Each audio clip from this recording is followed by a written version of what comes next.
పిల్లలు ఉంటారు, వేల మంది పిల్లలు ఉంటారు, వాళ్ళ అకాడమిక్ లైఫ్స్ ఉంటాయి, మెడికల్ స్టూడెంట్స్ ఉంటారు. ఇప్పుడు సడన్గా వెళ్ళి అక్కడ డిమాలిష్ చేసి ఆ చెరువును పునరుద్ధరించి బట్ ఈ లైఫ్ ఏం చేస్తాం రేపు పిల్లల లైఫ్ వేల మంది ఉంటే కనుక వాళ్ళ సంగతి ఏం చేస్తాం? సో మధ్యలో విద్యా సంవత్సరం అక్కడ ఆల్టర్నేట్ అనేది దసరా సెలవులు వస్తాయి కదా, ఇమీడియట్ గా ఆల్టర్నేట్ ఇంకో ఎందుకు దొరకదు? కాలేజ్ లో ఎందుకు దొరకదు? అకామిడేట్ చేయడానికి ఎందుకు దొరకదు అంటున్నా. ఒక్క రోజులో కట్టేస్తారు. ఇప్పుడు అంతా కిర్బీ షీట్లు అనే స్ట్రక్చర్లు వచ్చినాయి కదా, టెంపరీ స్ట్రక్చర్లు. 20 మొత్తం రింగ్ రోడ్ పక్కన అన్ని బిల్డింగ్లు ఖాళీగా ఉన్నాయి, తీసుకొని కట్టుకోమని ఉండ్రి. ఇన్ని రోజులు అనుభవించారు కదా చెరువులో కట్టుకొని, దానికి రెంట్ కట్టుర్రి ప్రభుత్వానికి. ఫీట్ కింద వసూలు చేయాలి రేవంత్ రెడ్డి గారు ప్రభుత్వం. కూలాలి కదా సల్కం చెరువులో ఉన్న ఫాతిమా మెడికల్ కాలేజ్. ఎందుకు భయపడుతున్నారు? ఏమవుతుంది రేవంత్ రెడ్డి గారు? మొదలు పెట్టినావు కదా, కొట్టేసేయన్ని.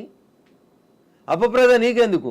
కేవలం పెద్దల్ని కాపాడడానికి పేదల కోసం ఫైట్ అనేది దీన్ని యాక్చువల్ గా ఎలా చూస్తున్నారు? పల్లెం రాజు అంటే పేదోడా పెద్దోడా? పల్లెం రాజు ఏ పార్టీలో ఉన్నాడు? నాగార్జున అనేటోడు పెద్దోడా చిన్నోడా? ఏం మాట్లాడతారు మీరు? మల్లారెడ్డి కాలేజీ కూలగొట్టాలా కూలగొట్టొద్దా? మీరు పొందన లేని ప్రశ్నలు అడగొద్దు. ఎవడు పెద్దోడు ఎవడు పేదోడు? చెరువులో కట్టినోడు పెద్దోడు అయితేంది, పేదోడు అయితేంది. చట్టం ముందు అందరు సమానులని ముచ్చట చెప్తాం కదా మనం అందరం. నిజంగా ఎవరైనా పేదలకు నష్టం జరుగుతుంది చెరువులలో తెలిసి తెలియక అమాయకంగా ప్రభుత్వం లేఅవుట్కి పర్మిషన్ ఇస్తే కట్టుకున్న వాళ్ళు ఉన్నారు, వాళ్ళందరినీ తీసుకొచ్చి కోకపేటలో పెట్టండి అంటున్నా. ఏంది ప్రాబ్లం ఏంది మీకు? గరీబులు అక్కడ ఇల్లు కట్టుకోదా కోకపేటలో? కట్టుకొని 100 గజాలు